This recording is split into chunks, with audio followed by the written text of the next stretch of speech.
અમરેલી જિલ્લાને કૃષિ પેકેજમાં 2024ની અતિવૃષ્ટિમાં જે બાકાત રાખવામાં આવ્યું હતું અને 2 દિવસ પહેલા આપે જે પેકેજ જાહેરાત કપાસના વાવેતરને વળતર આપવાની વાત કરી છે, તો હું આ પ્રેસ મારફત આપને એક વિનંતી કરવા માંગુ છું ને કહેવા માંગુ છું.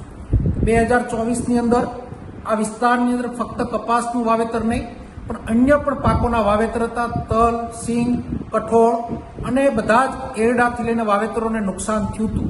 તો ફક્ત કપાસનું નુકસાન થયું એવું આપ ગતકડું કરી અને જે મલમ લગાડવાનું કામ કર્યું છે, સિંગના પાથરા ખેતરોમાં તણાના હોય એના વિડીયા, એના ફૂટેજ અમારા આંદોલનો મારફત જે અમે આવેદનો આપ્યા છે એની અંદર પણ અમે એનો ઉલ્લેખ કર્યો હતો.